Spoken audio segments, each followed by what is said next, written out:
Hello everyone and welcome to Cinderful Gaming. I hope you're all doing well, I hope you're all staying safe, and most of all, I hope you're all fighting that war against the Grey. Today we have a start collecting video for you for one of the box sets that's coming out alongside Broken Realms Kragnos. Today we're going to be looking at the Butcher's Herd box set, a box set for the Beasts of Chaos faction. So let's start by looking at what we get inside this box set and what we can do with what we get inside this box set, where it's sort of leading us. So for starters, we get a great Bray-Shaman. This is the main caster for Beasts of Chaos. It's the generic one. We do have access to other things like a Cygor Shaman as well in Beasts of Chaos. But the great Bray-Shaman is the, generic sort of caster.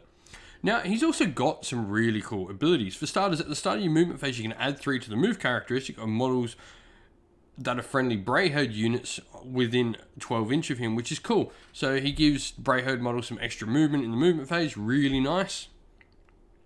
He's then got his own spell called Devolve, casting value of 7. If it's successfully cast, you pick an enemy unit within 18 inch of the caster that's visible to him and not within 3 inch of any friendly units. Your opponent must move that model 2d6 towards him, which is cool. He's, just a generic 1 cast, 1 dispel, but he's solid and he's got some cool utility bits around him. Devolve is a really interesting spell. His ability to sort of give some extra movement to your Brayherd stuff is interesting.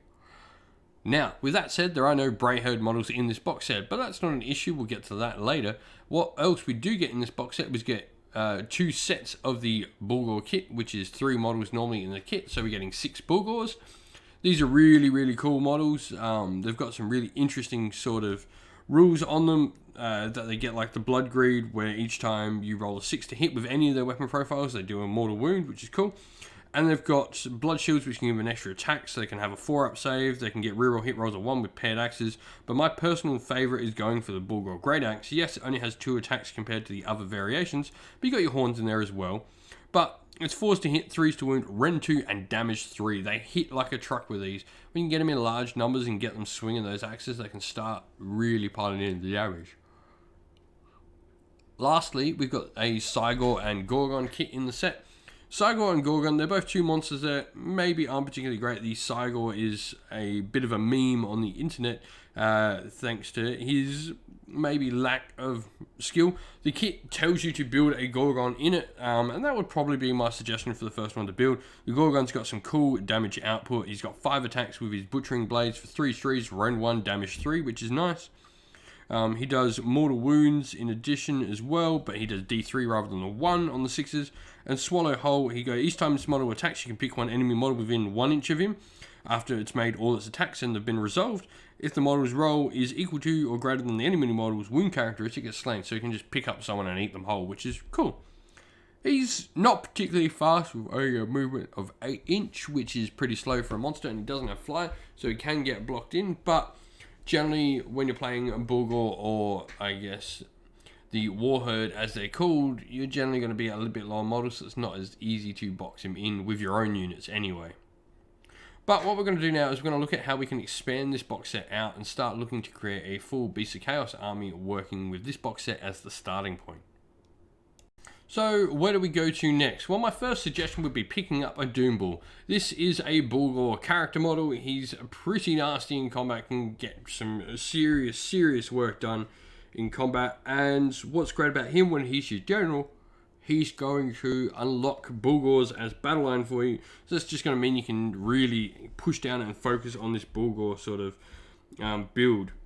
He's obviously got some damage 3 weapons in there as well. He's got a render 2, 3 attacks, 3s and 3s, and then he's got his horns as well.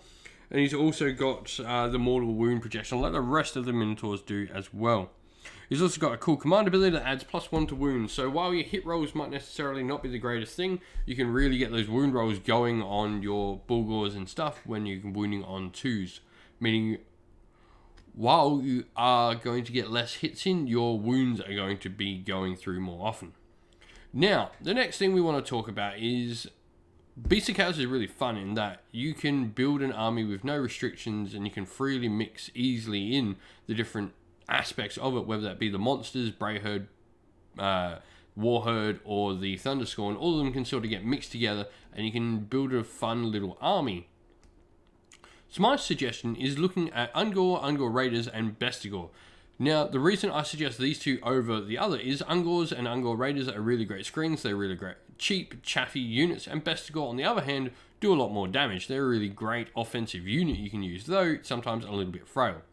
The reason I leave Gors out of this conversation is they really fall into that place where they're neither. Gors, for me, just aren't worth taking at all, unless they're being used as attacks or something else, or I've got no other options in building, or if they're the only models I own, etc.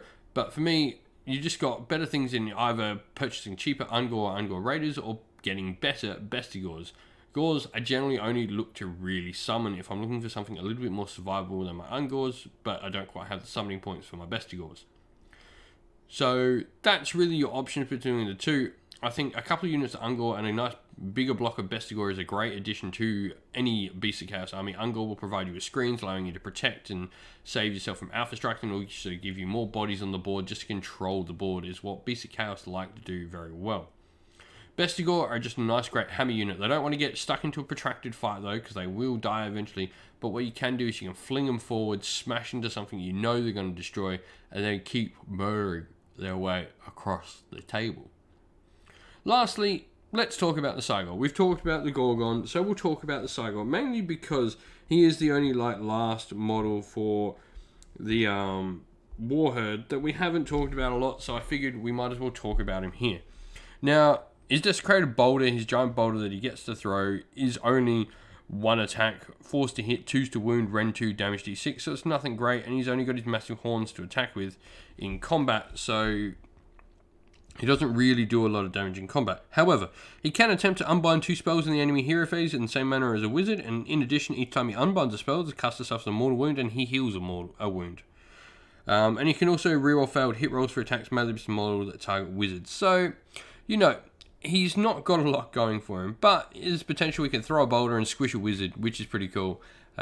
He's in there for a bit of fun, and really, he's a cool looking model. I've got one that's sitting on the paint desk wanting to be painted for my Beast of Chaos, and I look forward to running him just because he'll be a ton of fun to play at the off chance he's going to throw a boulder and squish a wizard. But with that all said, let's go looking at a army we've put together for the Beasts of Chaos. So this is a little sample army list we put together, playing Beasts of Chaos, and we're going into Darkwalkers. Darkwalkers is an interesting subfaction of the Beasts of Chaos in that it allows your Thunderscorn and Warherd units to ambush just like the Brayherd. So I think when we've got this many Warherd models in the army, it's going to be a little bit of fun that we can play around with some general tactics. So of course we're going to take the Doombull. He's going to be our general, and he has to take this command trait and artifact due to being Darkwalkers. But they both do a decent amount of stuff. Probably more the command trait rather than the artifact. The artifact's just a little bit of mortal wounds output, but the command trait, 7 Encirclement, means you can take units off the table and put them into ambush again. This allows you just to redeploy your otherwise quite slow units of Bullgors and stuff around the table. It works really well with how the Darkwalkers can bring in those other big units.